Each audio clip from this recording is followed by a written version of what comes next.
من بعد سنين ديال السكات أنا وبابا خلقنا هاد المكان باش نحاولوا فيه ذكرياتنا وحروفها.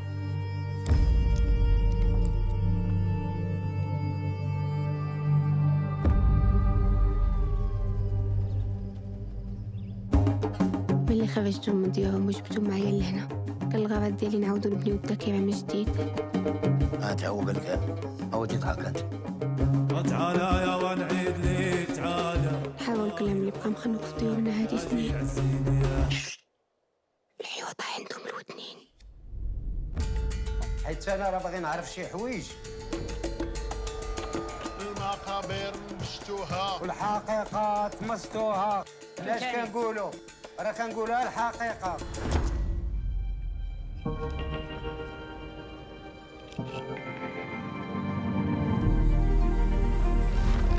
وانا ما بغيتش نبقى نفكر فيها دمروني.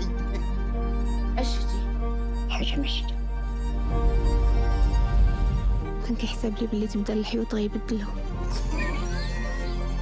ما كنحسو بلي السكات كيدبر حتى النهار اللي كنبوحو. ياك عرفتي علاش؟ عرفتيني علاش حبستكم؟ وتصاور توضعوا الذاكرة باقا حية. ما تقولوهاش لجداتي أنا هي المخرجة.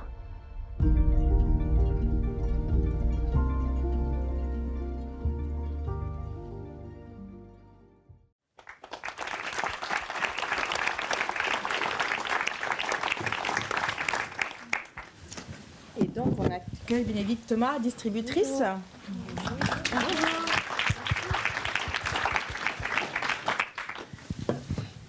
Je suis la dernière. C'est ça. Est-ce que vous voulez dire quelque chose avant qu'il pose des questions? Ah oui, parce que non, enfin, je suis prête aux questions. C'est comme vous le souhaitez. Asmae aurait dû être là en visio. Et puis en fait, on n'arrive pas à la joindre. Donc du coup, ce ne sera que moi. Je dirige une société de distribution indépendante. Vous avez vu passer beaucoup de distributeurs. Donc j'imagine qu'aujourd'hui, vous connaissez très bien notre métier. Voilà, depuis une petite quinzaine d'années maintenant. Et on est très heureux et très fiers d'avoir sorti le film d'Asmae en salle. Est-ce qu'il y a des questions? Quels ont été les films, longs métrages ou courts métrages que vous avez préféré distribuer? Oh, bon, c'est un peu comme si vous demandiez à vos parents qui préféraient parmi la fratrie. C'est un peu complexe. Je sais pas, je dirais les derniers parce que c'est ceux qu'on a en tête. Alors évidemment le film d'Asmae, mais enfin, chaque film c'est vraiment un prototype. Enfin, c'est-à-dire qu'on travaille chaque film comme si c'était le premier, le dernier. Je sais pas trop comment vous dire. À chaque fois on se remet à la table de travail, donc c'est toujours très excitant.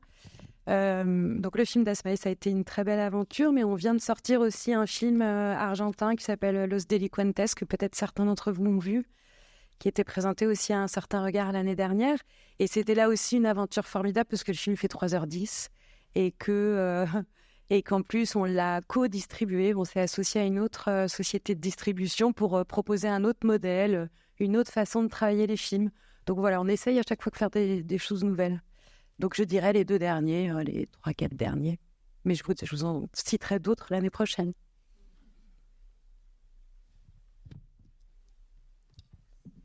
Bonjour, j'ai entendu dire que Asmae a passé de nombreuses années à donc réaliser et écrire le film. Je voulais savoir à quel moment vous êtes arrivé au niveau de la distribution sur le film. Ah oui, je confirme, Asmae a mis énormément de temps à monter son film. D'abord, à le réfléchir, à le penser, à le structurer, parce qu'elle part d'une, comme vous le savez tous, d'une histoire qui n'a pas d'image. Donc ça a déjà été fait, hein. Ritipan a déjà fait ça. Enfin, il y a des réalisateurs très connus et très fameux qui ont déjà utilisé ce dispositif. Mais il fallait qu'elle se l'approprie et puis qu'elle intègre sa famille avec elle. Bon, vous avez constaté que la grand-mère, c'est pas exactement le prix de camaraderie, hein. Donc voilà, il y avait tout un tas de choses à mettre en place avec sa famille. Ça a été très long. Et puis ensuite, il y a eu les financements. Et ça lui a demandé beaucoup de travail. Et nous, pour notre part, on est arrivé très tard sur le film. On avait déjà connaissance de sa sélection cannoise. Donc c'est un film qu'on dont on a commencé à discuter réellement, je sais pas, peut-être 3 semaines avant Cannes. C'était assez tardif.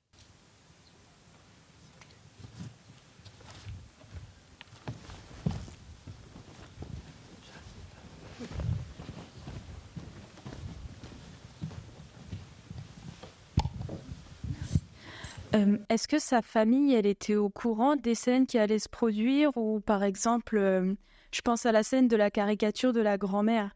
Elle savait qu'elle allait être dessinée comme ça ou c'était pas prévu? Alors sur des scènes, je suis pas la réalisatrice, c'est un peu compliqué pour moi de répondre à la place d'Asmaï, bien sûr. Ce qui est certain, c'est que la famille est tout à fait au courant de ce qui allait se passer. Alors pas forcément de la caricature en elle-même, mais c'est sûr que la famille rentre dans un dispositif.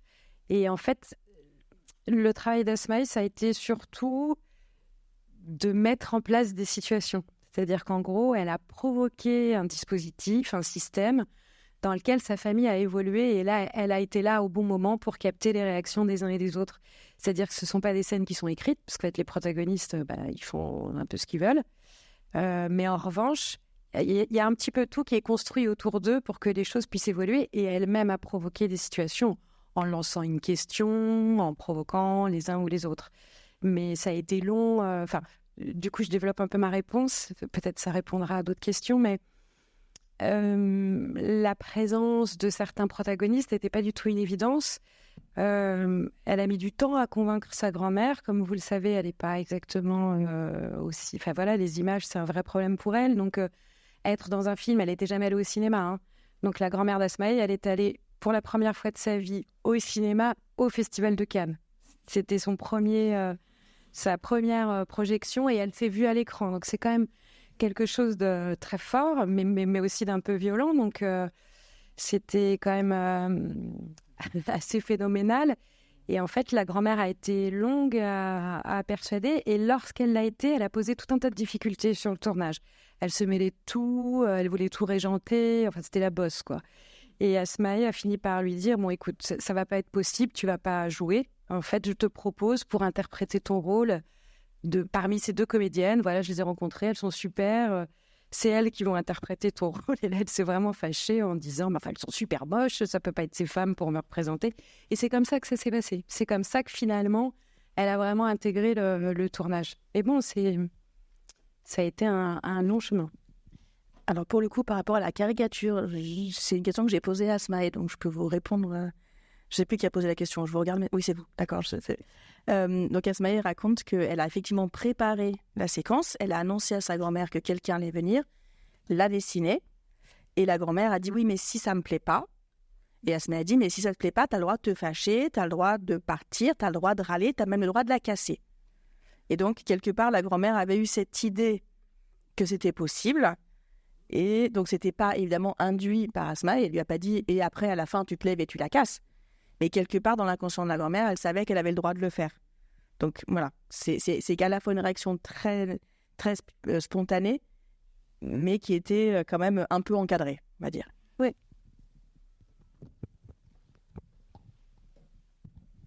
Bonjour. Est-ce que vous savez combien de temps ça a duré de faire les maquettes? Bonjour. Non, j'en sais rien. En fait, Asmaï, elle parle entre 8 et 10 ans pour le processus vraiment de l'idée au film fini. Mais la construction des maquettes, très sincèrement, je vous dirais, j'en sais rien. Je ne sais pas si vous lui aviez posé la question. Non, la durée exacte, ça, je ne sais pas. La raison pour laquelle le film a duré aussi longtemps, c'est qu'entre-temps, il y a eu le Covid. Oui.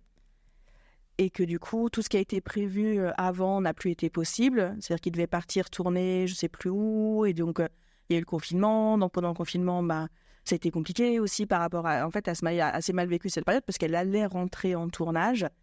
Et tout est tombé à l'eau. Donc, évidemment, on s'est posé la question de qu'est-ce que je fais? Je continue? J'arrête? Enfin, voilà. Et donc, ça a amené aussi une réflexion de est-ce que j'arrête? Est-ce que je change? Mais la construction précise, ça, je ne sais pas. Merci.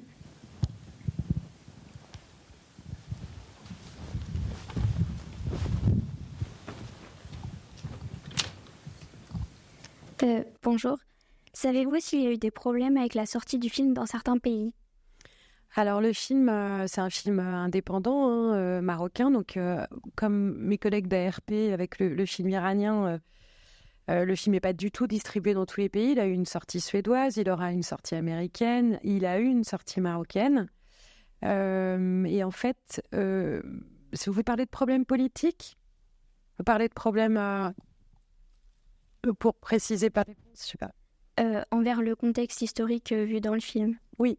Alors, en fait, Asmaï, elle est très... C'est vraiment très dommage que vous puissiez pas vous entretenir avec elle, parce que d'abord, elle est très malicieuse et surtout très intelligente. Et en fait, elle fait un film éminemment politique, tout en étant extrêmement métaphorique, qui fait qu'il passe à peu près tous les seuils de censure. C'est évidemment un film très politique qui parle d'événements terribles qui se sont produits dans les années 80 au Maroc et qui sont tus depuis.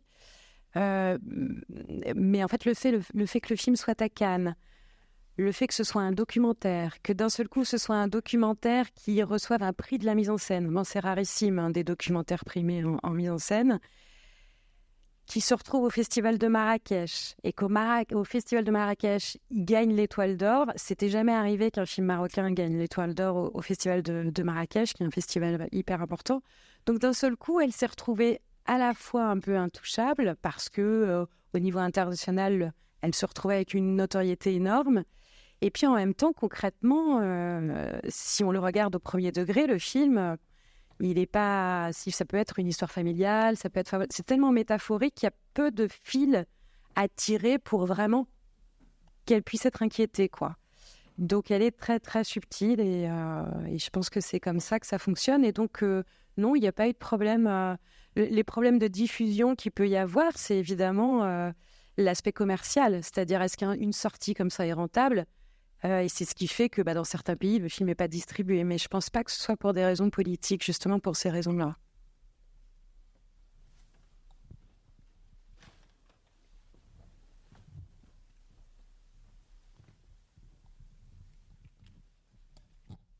Bonjour.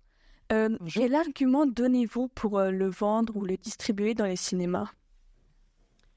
Le petit miracle. C'est vraiment, mais c'est marrant parce que c'est un mot qui a été souvent cité dans la presse. On a parlé d'un petit miracle.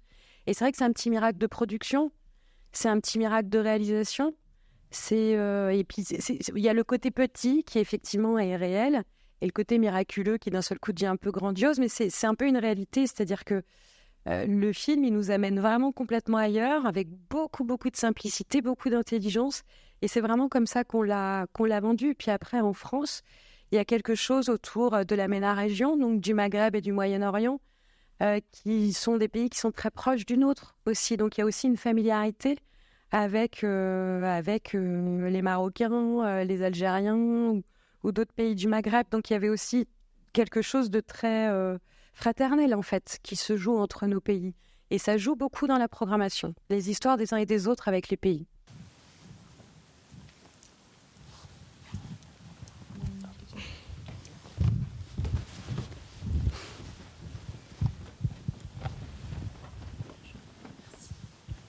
Bonjour. Bonjour. Est-ce que vous connaissez les motivations de la réalisatrice à réaliser son film ? Est-ce qu'elle voulait faire du cinéma à la base, ou est-ce que c'est vraiment son histoire personnelle qui l'a poussée à... Non, Asmaï, elle a fait des études de cinéma. Elle est d'ailleurs passée un petit peu par la Fémis. Non, c'est une réalisatrice dans l'âme, très clairement. Alors, les motivations, sincèrement, elles sont personnelles. Je sais pas quoi vous dire là-dessus. C'est compliqué. Encore une fois, je peux pas répondre à sa place sur ses motivations, si ce n'est que sa situation familiale, c'est celle que vous voyez dans le film. Elle est modeste. Après, sa motivation, Asmaï, c'est un rouleau compresseur. C'est-à-dire qu'elle fait preuve d'une pugnacité folle. Donc, elle se retrouve avec son premier film qu'elle a mis 10 ans à faire, qu'elle a porté à bout de bras. Elle est réalisatrice, elle est aussi productrice du film. Donc, elle a tout fait. Et voilà, et elle se retrouve à Cannes, et elle se retrouve là, jury, un certain regard dans la prochaine édition. Là. Donc, je veux dire, elle est dans une espèce d'ascension folle, et en même temps, elle transpire cinéma par tous ses pores. Hein. Mais d'où ça vient, je ne sais pas. Bonjour. Bonjour. Est-ce que vous sauriez pourquoi elle a choisi de passer par les poupées dans son documentaire plutôt qu'un autre moyen, style l'interview? Alors, parce que je pense qu'elle voulait vraiment être entre le documentaire et la fiction. Enfin, il y a quelque chose de très ténu qui se joue là avec l'intervention des marionnettes. Et puis, l'idée, c'est quand même de faire du cinéma, donc de penser en mise en scène. Après, on peut faire des grands films d'interview qui seront des grands films de mise en scène, mais bon, ça peut paraître un peu moins excitant en termes de dispositifs. Donc, encore une fois, je peux vous parler vraiment de plein de choses, mais pas forcément de son ressenti à elle. Mais moi, en tout cas, en tant que distributrice et cinéphile, je trouve que le dispositif qu'elle a mis en place pour parler des images manquantes, pour citer Retipan, c'était formidable, en fait. Après, on peut toujours faire des documentaires d'interview, voilà, ou du cadrage poitrine, mais c'est pas exactement les mêmes sensations. Je pense aussi qu'il y avait un espèce de cercle très vertueux à faire intervenir la famille. Et je pense que la grand-mère, le père, la maman, tous ces gens-là cadrés face caméra auraient certainement eu beaucoup, beaucoup moins de choses à sortir que dans ces réactions spontanées qui sont sorties d'un dispositif, en fait, dans lequel ils étaient provoqués, dans lequel ils étaient acteurs. Et tout ça, forcément, ça fait une émulation entre eux, une espèce de parole qui circule et d'un seul coup, beaucoup de choses se libèrent. Je pense qu'un cadrage poitrine simple, ça n'aurait pas été tout à fait pareil.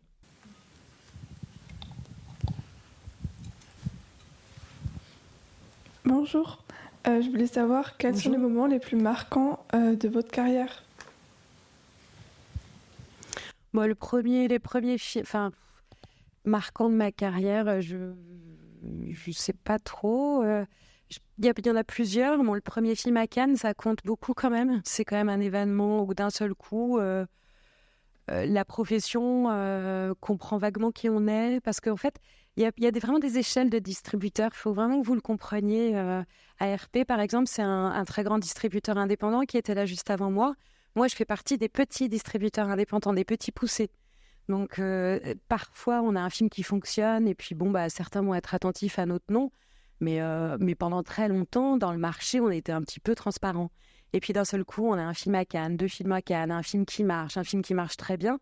Et hop, en fait, notre image se développe. C'est pas qu'une histoire d'ego, hein, l'image qui se développe, c'est l'accès au film. C'est-à-dire que d'un seul coup, quand on a, en tant que distributeur, une image qui se développe, on a des projets beaucoup plus intéressants qui nous arrivent, pas plus intéressants, mais en tout cas plus forts, plus porteurs. On se retrouve engagé vraiment différemment. Donc ça, c'est vraiment une évolution heureuse. Et puis, il y a d'autres choses, c'est souvent les jouets d'équipe. C'est-à-dire que moi, lorsque j'ai monté ma boîte, j'étais toute seule, vraiment toute seule, hein. Et puis petit à petit, avoir une équipe qui se fédère autour, des gens qui restent, des jeunes gens peut-être pas tout à fait comme vous, un tout petit peu plus vieux, mais qui arrivent d'abord stagiaires parce qu'il y a 10-15 ans, j'avais pas du tout de sous. Et puis qui petit à petit, c'est ma première embauche, ma deuxième, ma troisième, ma quatrième, ma cinquième.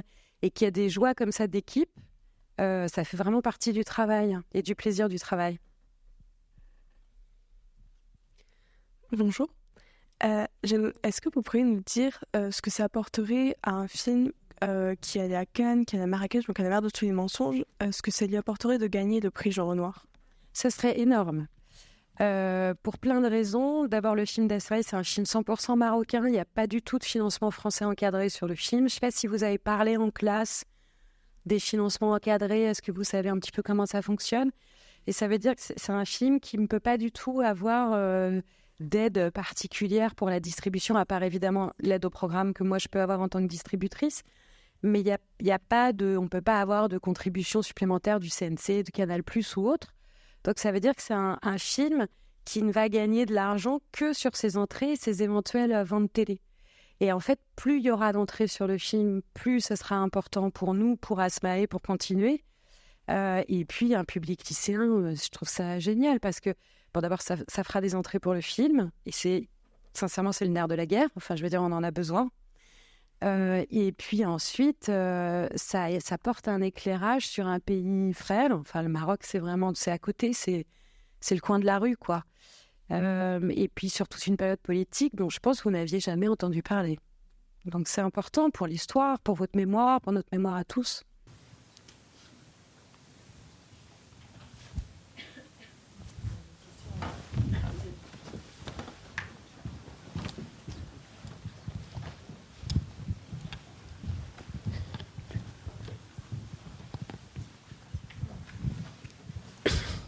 Bonjour. Alors, une question vient de me traverser l'esprit. Est-ce que ça a été compliqué, ou c'est toujours compliqué, de devenir, d'être une distributrice en tant que femme? Je crois pas. Sincèrement, c'est compliqué d'être distributeur. C'est marrant parce que mon collègue de la RP il disait ouais, on gagne bien sa vie et tout. Bon, pas tous. Ça dépend. Mais oui, on peut très bien gagner sa vie et on peut vraiment ne pas la gagner du tout. Moi, je suis dans un entre-deux, donc je suis plutôt bien dans ma vie. En tout cas, je ne me sens pas en tant que femme limitée. Il y a beaucoup de très grandes distributrices. La boss d'ARP, Michel Alberstadt, c'est une femme. Alexandra Henochberg, Ad Vitam, c'est une femme. Il y a beaucoup de femmes en fait en distribution qui sont chefs d'entreprise et qui fonctionnent bien. Il y a quelque chose qui existait dans le temps. Ça fait un peu l'expression désuète, mais c'est une réalité où mes confrères tout à l'heure parlaient de la programmation du lundi matin. Et pendant très longtemps, les programmatrices, en fait, en programmation, c'était beaucoup des programmatrices parce qu'il se trouve que les programmateurs de salles de cinéma étaient souvent des hommes. Et donc, il y avait effectivement une espèce de truc autour de une forme, pas de séduction, mais de travail qui jouait autour de ça, ce qui n'est plus du tout le cas aujourd'hui. Enfin, il y a encore beaucoup de programmatrices, mais il y a beaucoup de programmatrices setters dans les salles de cinéma, je pense autant que dans les sociétés de distribution. Donc, c'est plutôt équilibré. Très sincèrement, après, c'est un métier dans lequel on a de la représentation, ça c'est sûr. Mais la réussite des uns et des autres, bon, soit c'est vraiment, on a beaucoup d'argent et donc on achète les films, c'est assez facile, soit c'est la persuasion. C'est vraiment la persuasion, la passion, ce qu'on envisage pour les films, comment on va les travailler. Enfin, on se met complètement en scène quand on veut acheter un film. Donc qu'on soit un homme ou une femme, on le fait de la même manière. C'était la dernière question. Merci beaucoup. Merci.